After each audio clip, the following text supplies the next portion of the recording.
Hello, it is Wednesday, I think. And um, the last few days, I've had a lot of technical issues. I've had to get a new monitor and a new computer. So hopefully everything is working, and I'm still under house renovations. So thank you for your patience. I'm really excited about talking about why you still feel like a fraud even when you're winning. In my one-on-one sessions, I have this so much. Um, I have a lot of clients dealing with this. Sorry, things are popping up on my screen because what's happened is like you've built the team, you've closed the deals, right? You've led the teams. You've probably even made decisions that most people don't even have the capacity to make. I see this a lot with high performers. And, let's just say theoretically, right before the big pitch, right before you walk into the room where it actually matters, you get this voice that says, do I actually know what I'm doing? Everyone else in the room seems certain, like you're running the math on every possible way this could go wrong. And so you do what us high performers can do really, really well, which is we over prepare sometimes. We rehearse the answer to a question nobody's going to ask. Like we have all of our bases covered. If you're going to attack me with something, I'm going to be prepared. And then you make sure there are no cracks. And the room goes well, right? Like everything goes well. People walk out impressed. People are like, wow, you know your stuff. You've done well. But you walk out scanning for what you missed. Now, if we're honest, most people call that imposter syndrome and they stop there. I have some bones to pick with the generalization of imposter syndrome, and that's really what we're going to talk about today.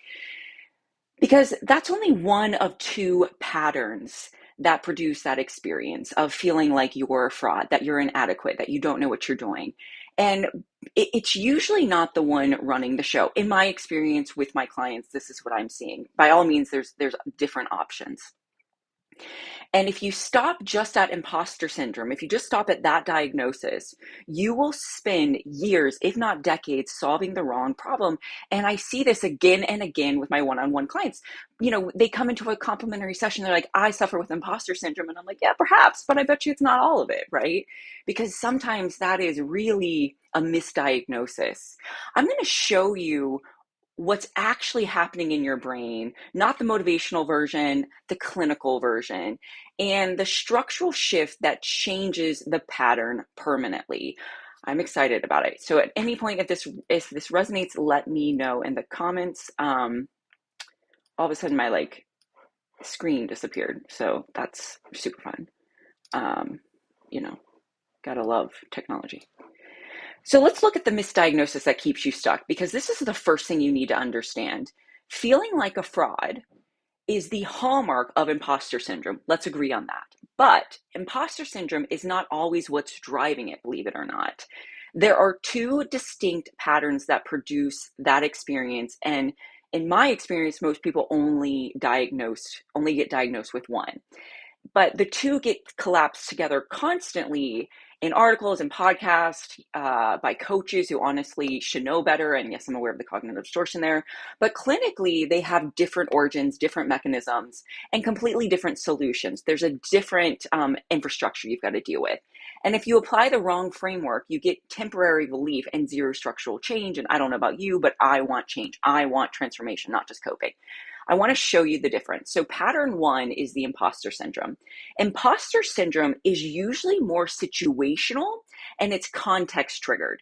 I see imposter syndrome a lot in companies who fail to explain why the person's work matters, how the person's work is impacting the company, and also trying to help the person understand how their work, their thread, how that impacts the bigger organization, right? Like a lot of people, obviously, as humans, we want purpose. And when companies fail to correctly and effectively articulate the purpose that person has in the company, you can quickly get imposter syndrome. Typically, with an imposter syndrome too, you have the objective evidence of competence. And that's important to understand. But in a specific context, like new role, maybe it's a new industry, maybe it's the first time in a room where nobody looks like you, your brain is going to generate a threat signal. You know, yay for modern science, because we get to learn more and more about the nervous system and how much the nervous system does impact us. And I think sometimes we forget that. So in this situation, the internal script sounds like, oh man, I got lucky. If they really knew, if they really knew who I was and how incapable I am, they'd really see that I don't belong here, right? Like that's how it can feel. But notice the key marker. It shows up again in a specific environment. And what I mean by that is when you walk out of that room and the feeling fades, right? That, oh, am I really confident? That like doubting, that wrestling you have, that, oh my gosh, are they going to find out that I'm just a fraud, is tied to context, not your identity. And that is a very, very surgical to understand because it actually changes the game.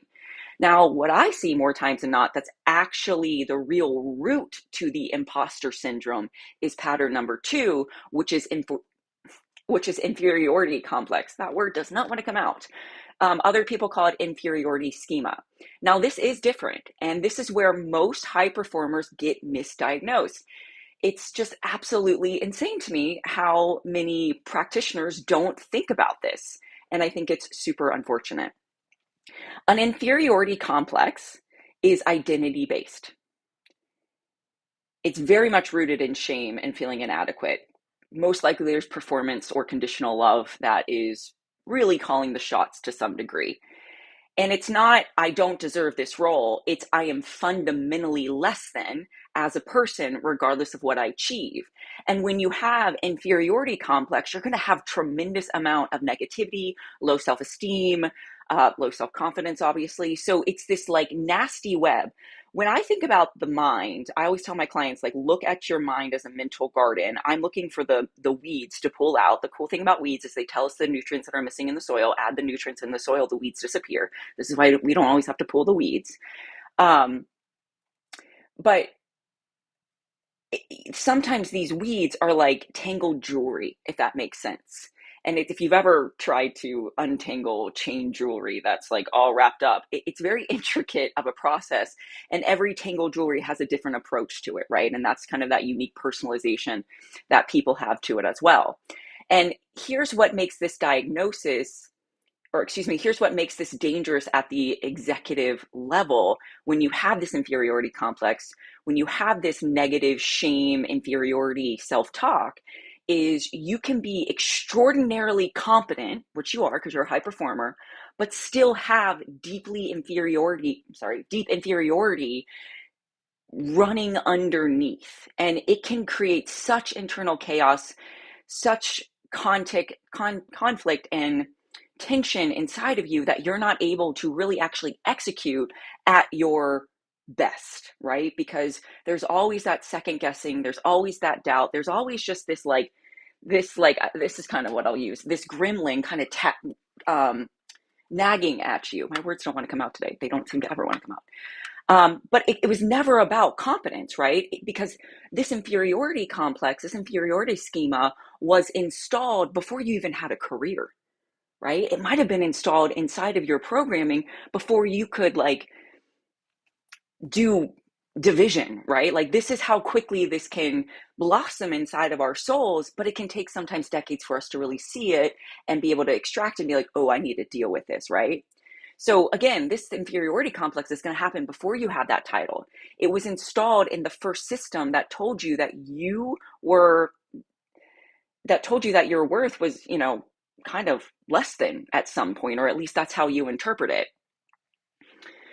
And sometimes it's our families that do this. And sometimes our parents have such bad inferiority complex that we end up inheriting the inferiority complex because of the generational patterns that we pass down through DNA, right? This is why we don't like bluntly say it, but if you read the literature, it very much says like, deal with your anger issues, deal with your shame before you have kids, because you can predispose them. And it's crazy how generational sin very much works. Now, when you were a child, maybe you learned that love is conditional, or it's conditioned on performance. And that approval had to be then earned. And that making a mistake meant that something is wrong with you, right? Like sometimes parents forget the lived experience they have compared to a child, right? So that child then develops an internal architecture that says, my value is not inherent. It has to be proven constantly. So then what happens is that child grows up, gets the degrees, gets the titles, builds the company. I mean, it's ambition after ambition, ambition. And the schema doesn't update, right? Because schemas don't update on evidence, they filter evidence. And we have to remember as humans, especially as adults, most of us are doing everything to reinforce our self concept, even if it's a false image, right? So here's the diagnostic distinction. Imposter syndrome asks, am I good enough for this? Very context based, very isolated. Inferiority complex is going to say, I'm not enough, period. So there's that underlying belief that's really kind of carrying the weight of the imposter syndrome. And one is performance anxiety in a specific context, absolutely. And the other is a core belief about your identity that runs 24/7. And if you are a capable leader who constantly feels inadequate despite consistent results, then most likely you're struggling with both to a degree. But again, I have seen imposter syndrome be more about a toxic culture and poor communication in the culture than really having anything to do with the person, which is why you have to be very intentional to identify, is it inferiority complex, imposter syndrome, or is it both, right? Now, both are going to exhaust you at the end of the day. Now, if that just made something click, stay with me, because the mechanism underneath that is the part I feel like nobody explains. So let's look at what's actually happening in your brain. And here's why perhaps nothing you've tried has worked. Now, I can't speak for you, but I know a lot of my one-on-one clients get frustrated with therapy because it's really, really slow. It's not fast. The therapist cannot keep up with their high intellect and their very high processing. So we're going to do this very clearly, but also efficiently, right? And I'm going to say all this clinically, not motivationally, because I can't stand fluff. I don't know about you. But your brain is running two competing self-concepts simultaneously. And so you kind of, get this mental exhaustion at a faster rate when you're dealing with this, because as I just said, humans unconsciously are always trying to prove their self-concept, right? We don't always listen to hear and understand. Sometimes we just hear what we want to hear. So self-concept one is the objective record. Learning how to think objectively is so incredibly powerful, and it does require emotional maturity. I'm a big believer in spiritual maturity as well. But, I'm just going to share what works for me. By all the means, there's tons of things that you can do out there. So the objective record sounds like this.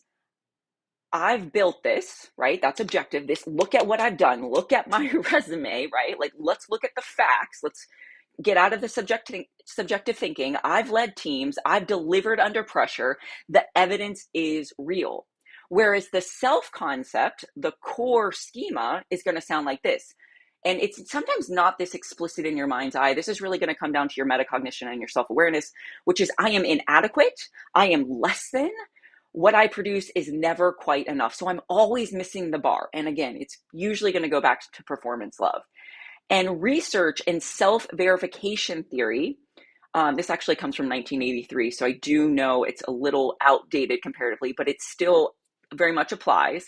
There's been recent updates to it too, but this is when it first came on, is people do not seek information that is accurate.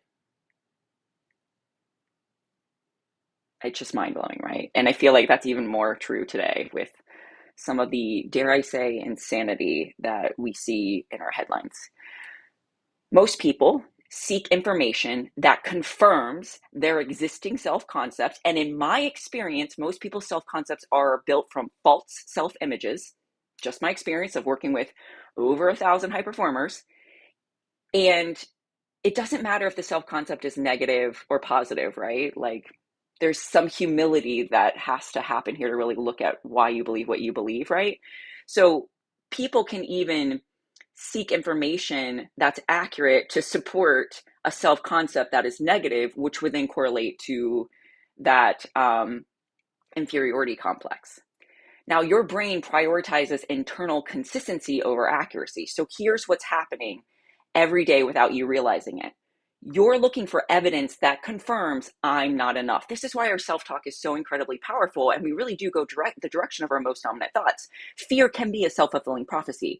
If you've ever been in a fight with your significant other and they struggle with fear of abandonment, you've probably noticed how what they fear the most, you abandoning or leaving them, is sometimes exactly what they create.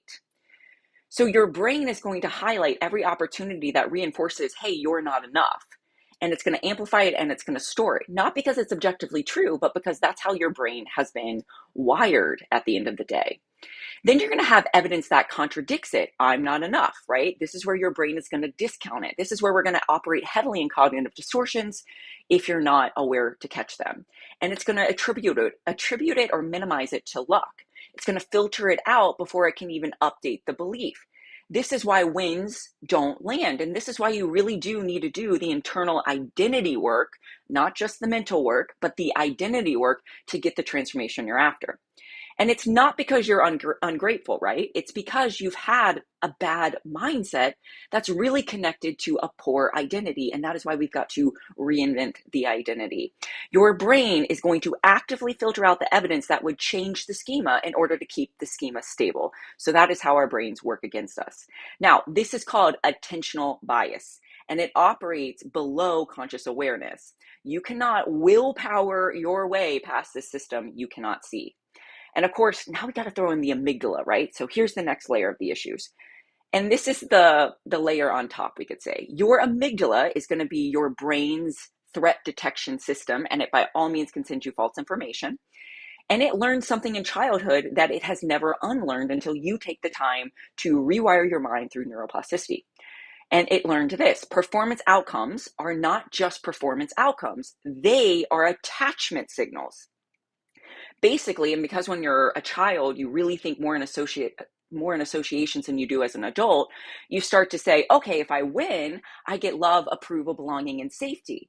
If I fail, I get rejection, withdrawal, shame, and abandonment, which is why so many people can get very conflict oriented when they feel like someone is against them in a conversation, or if they feel like they're being interrogated because they're like, oh, you were unsafe, you were threatening my life, right? Your amygdala encoded that equation though decades ago, like a long time ago. You probably weren't even aware of it, and it's still running now. So when you walk into a high stakes room, a board meeting, it's just seeing there seems to be a tension between imposter and my weakness becoming. I'd have to get her to unpack that. So don't even remember where I was. So when you walk into a high stakes room, right, a board meeting, maybe it was a capital raise, a hard conversation with your leadership team, I mean, even your spouse, your amygdala does not process that as a professional event, right? It processes it as a threat to attachment and a threat to belonging, a threat to psychological survival. And when the amygdala activates in threat mode, there are three things that are going to happen. And it's going to be neurological, right? Number one is your prefrontal cortex, right? This is really where we want to operate from, especially as high performers, especially in the executive world as entrepreneurs as well. This is really what makes us brilliantly humans and where we want to be living most of our life. The prefrontal cortex is basically the part of your brain that's responsible for your strategic thinking, executive functioning, complex reasoning, solution orientation, but it's going to get down regulated. And so you lose access to your best thinking at the exact moment you need it the most. And it takes time to train your brain to go from bottom to top.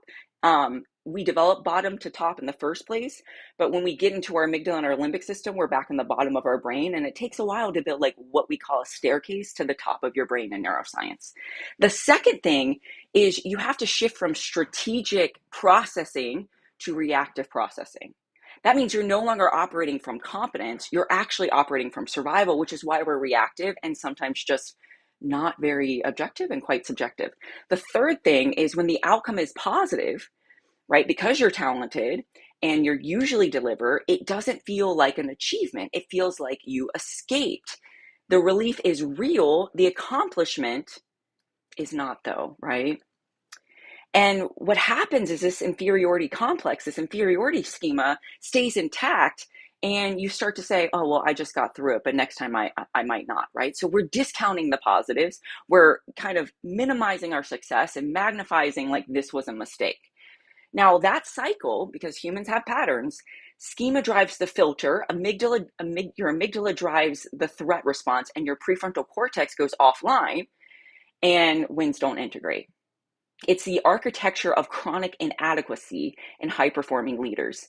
I have had the privilege of assessing over 1,000 high performers through psychometric testing, and what I see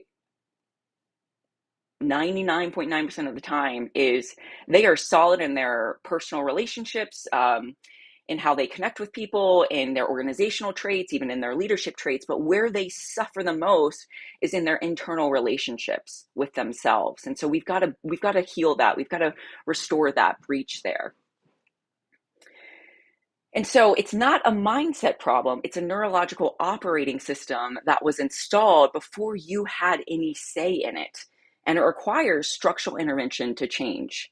So here's one shift that changes that architecture if you care to do it. So again, right now we're assuming that your operating system runs on conditional equation, because again, we think in associations. I matter if I perform, right? And we got to pay tremendous attention to that word if.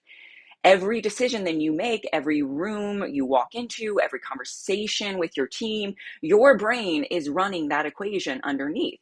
And every outcome gets processed through it, right? Because it becomes a filter. So the structural shift is moving from that, right? Which is if I matter if I perform, to I matter, period, and I perform. You're a human. You're not going to perform well every single day. And that is blah, but it's true, right? Like, I love to work out. Some days I can lift really heavy. Other days it's just, I'm just not going to lift as heavy. And that's okay, right? And that sounds like a word rearrangement when I say, I matter if I perform, to I matter, period, and I perform. But this is the power of having that mature brain, which is now we are going to take like a scalpel and we are going to surgically separate two things that were never meant to be attached at the end of the day. And when your worth is conditional on performance, then performance becomes your survival. And I see this all the time with my high performers, my executives, my entrepreneurs. Like, you are going, going, going. And at some point, the heart posture does matter. I love to work. I get a lot of pleasure working. I get very much in the present moment when I work. And there's a difference of working to prove yourself versus working from secure identity. But what happens when you're in that insecure identity and you're struggling with this inferiority complex is every meeting then is an audition where the person in front of you holds the power. I don't know about you, but the only person that I want to judge me is God. Humans, we are quite fickle, messed up people. And I say that after walking and studying with them for over a decade now. And when you have this schema, when you have this inferiority complex, every outcome is a verdict of your worth. Oof, that's dangerous. Your nervous system never comes down because the case is never closed, which is why so many high performers struggle with anxiety, struggle with IBS, struggle with IBD, struggle with digestive issues, because your nervous system is always on edge. And then, if you go home and you got a toxic relationship, it just jumps everything up. But when your worth is fixed, and I really believe rooting your worth in the identity of Christ, that is what's helped me. I guess I say, like, I'm a follower of Jesus and I use psychology as a tool. I've never used psychology fully independent and gotten true transformation. That's for the transformation I'm after. I've worked with tons of secular people. I still take secular people on. But the biggest difference I see is that I can take a Christian a lot further than I can take a secular individual, because at some point you need to root yourself in something that is bigger than you. And there is so much research on the power of spirituality to the brain. I'm not a big believer in religion, but to each their own.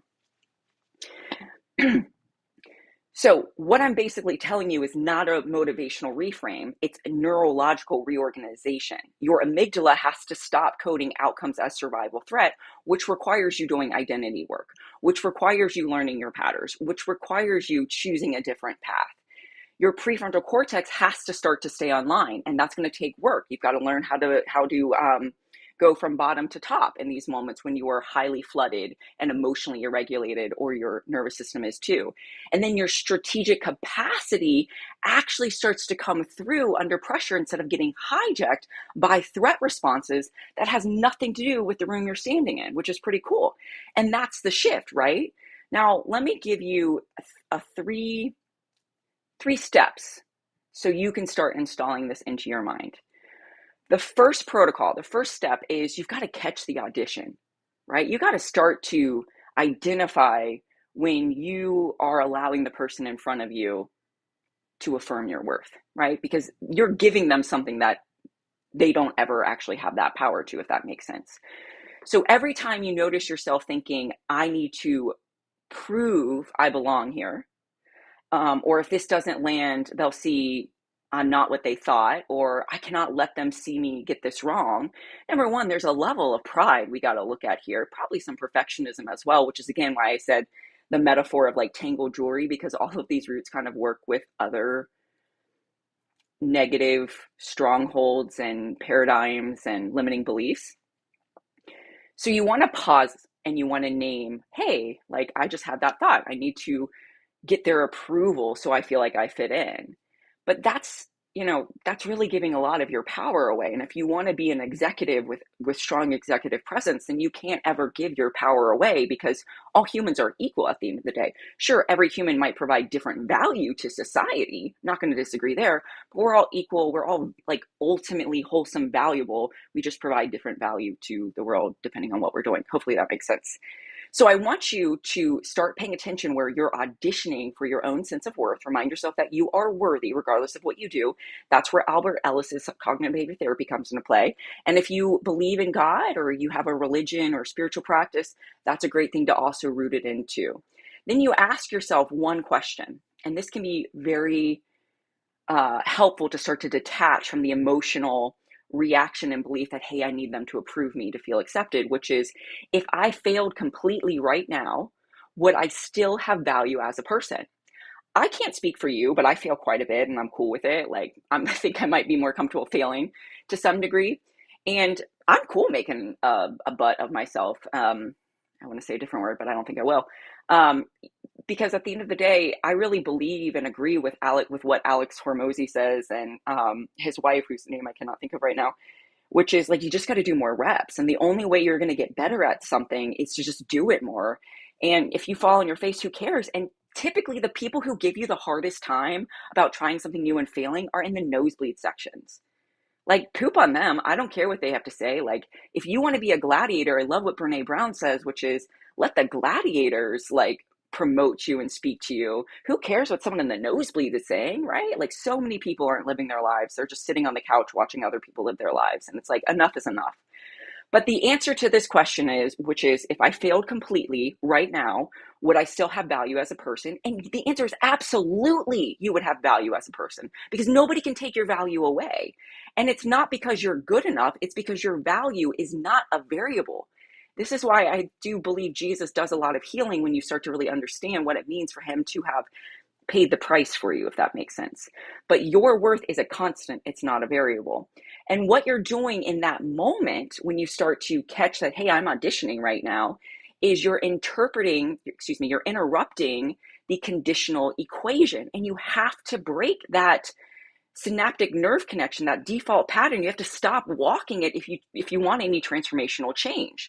And every time you catch it, you weaken the neural pathway that says performance equals worth. And what can happen over time, this is why I love neuroscience, is, and I'm going to use kind of like a traffic metaphor, is if you keep catching that moment and choosing a different route, you'll start to build blockers in your brain's in your brain, if you will, where you won't go down that path anymore. And then you could start to suffocate neurons, and then that path can slowly disappear and you'll have a new synaptic nerve connection. That's a very simplistic way of saying it, but hopefully it makes sense.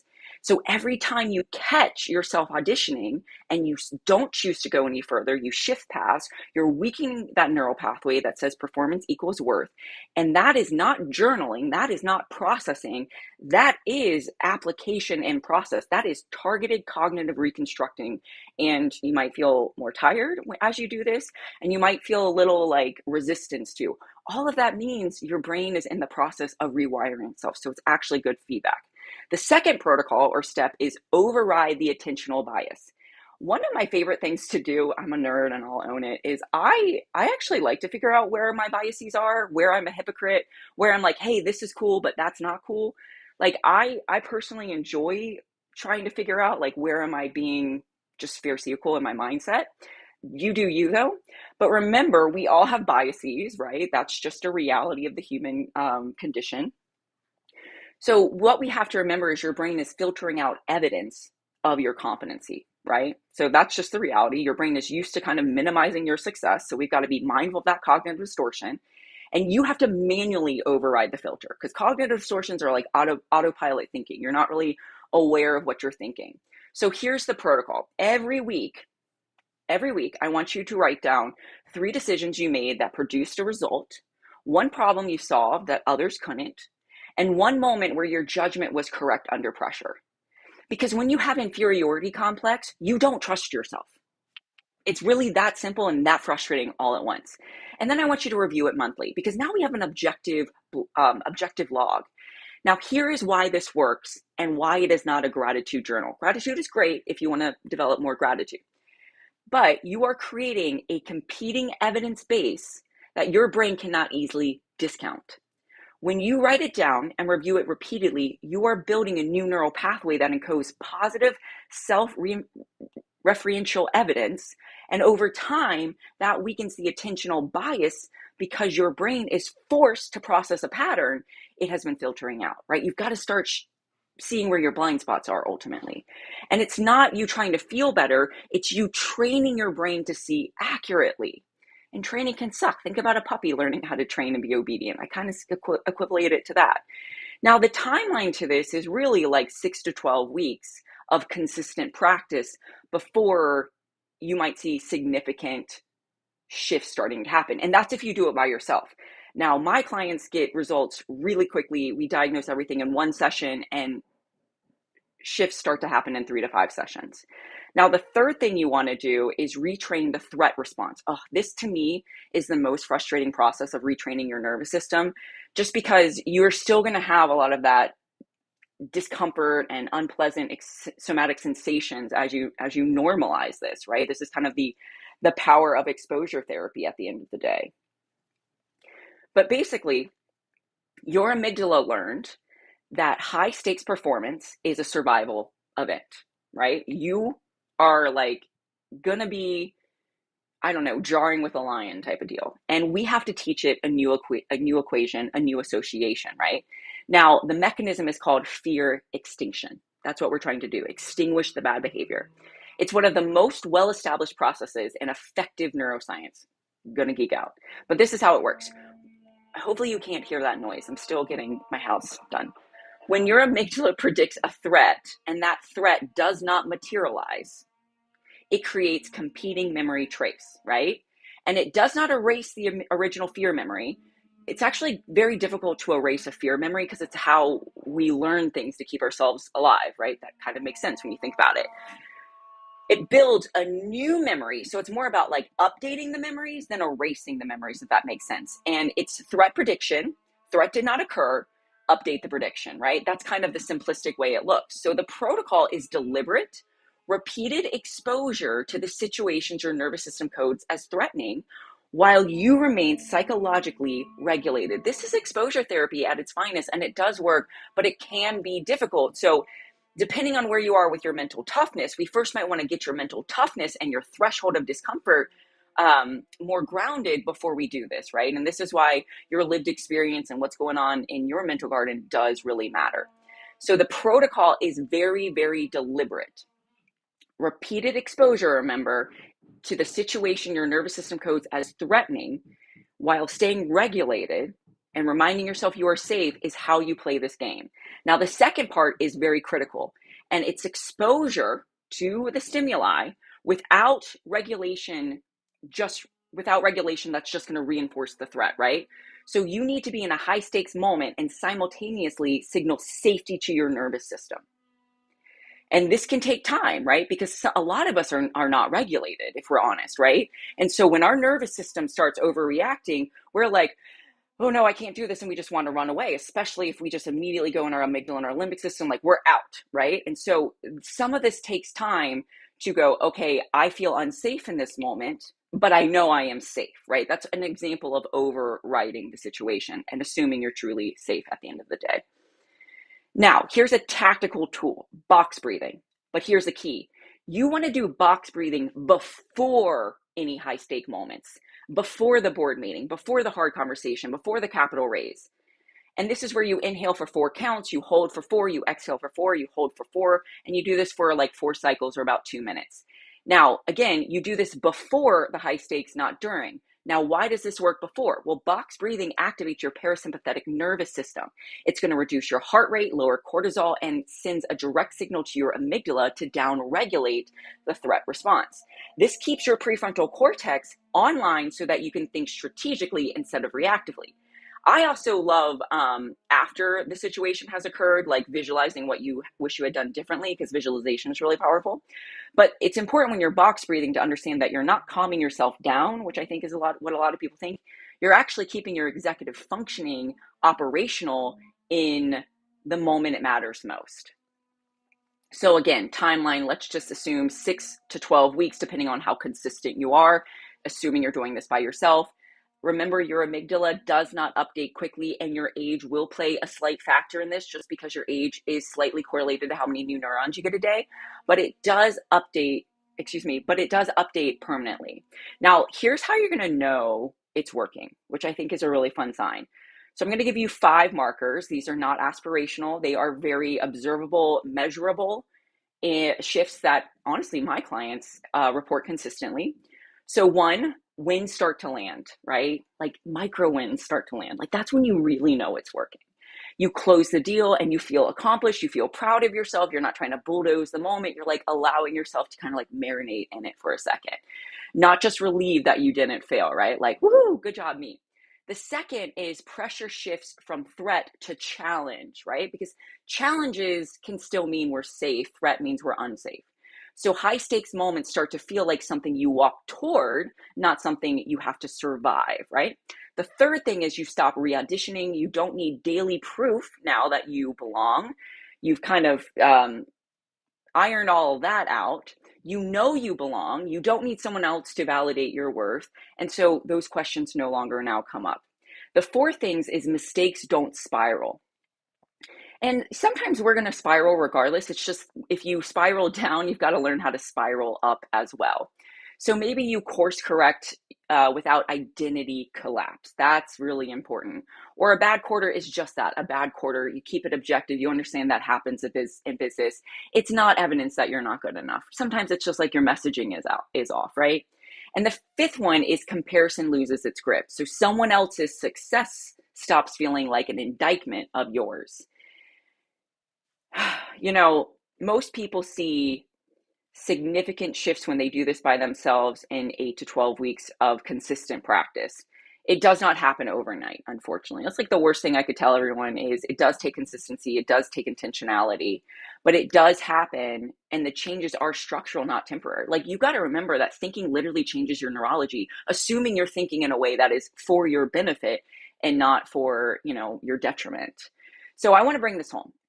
Maybe you don't feel like a fraud because you lack competency. Maybe you have more than enough competency. Maybe the evidence is even overwhelming. Maybe you feel inadequate because 3 systems are running underneath your performance. 1, a core schema that says I matter if I perform. We got to get rid of that if, installed way before you maybe even could walk. Definitely before you had a title, definitely before you had a career, and before you really had any say in it, let alone before you could really think with a prefrontal cortex. The second thing is an amygdala that treats every high stakes outcome as a survival event because it learned that equation in the first system that taught you what love cost, right? Again, that's that performance or conditional love that is really detrimental to us, can develop deep, deep shame, equivalent to if you've had severe trauma. And thirdly, that attentional bias that filters out your wins and amplifies your failures. And it's not because you're broken. No, no, no. I don't like it when people say that. I find that annoying, like you're a human. But because your brain is protecting the internal mode, really the internal model, I guess, it built to keep you safe when you were like 7 or 5 or 15. And the fix is definitely not motivational, right? Because that's, get you all hyped up and then you're going to fall on your face. It's really mindset. I mean, it's not mindset, sorry. There is a level of mindset, but it's really down to structural identity and like recreating that identity and not rooting it in a house of cards type of dynamic or on sand, if that makes sense. So we have to rewire the identity belief from conditional to fixed, right? We retrain the amygdala, which is possible. It's just not always fun. We've got to do fear extinction through deliberate, regulated exposure when you're ready. We got to make sure your tough mindedness and composure is somewhat stable before we do this. And we override the filter, which is you have to force your brain to process the evidence it's been discarding, right? Because people only want to hear what they want to hear. And if they don't want to hear it, they're not going to listen. And that is unfortunate.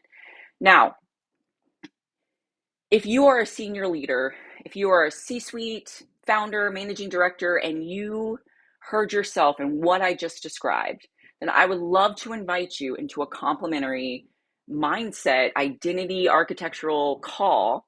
It's not a sales call. We're just going to chat. It's a diagnostic conversation, to be honest, where I identify the exact architecture that's running underneath your performance. And I tell you a little bit about how you can change it. Now, if you choose to move forward with me, we'll get way more into the weeds and I'll really share everything that's going on in your mind's eye in that very first session. And we'll look at antidotes and how to quickly do this and really what the game plan is for you. Some of the things that my clients have said is, wow, you hit everything very, very quickly, because my clients are high performers. They're in the C-suite, they're executives, they're entrepreneurs. Like, they don't have time for 6 to 7 sessions to figure out what's wrong with you. They need to know from Jump Street, and they need effective and permanent solutions quickly. Or, I've had a lot of people say that you explain my mind in a way that no one else had. And sometimes just understanding why you do what you do allows you to just have breakthroughs naturally. It's pretty cool, in my opinion. So if you want to book that conversation, that link is in the captions, the bio, and I will see you Friday. Go and create a great day. Remember, it is up to you. Pay attention to where that inferiority complex might be stealing the show and hindering your potential.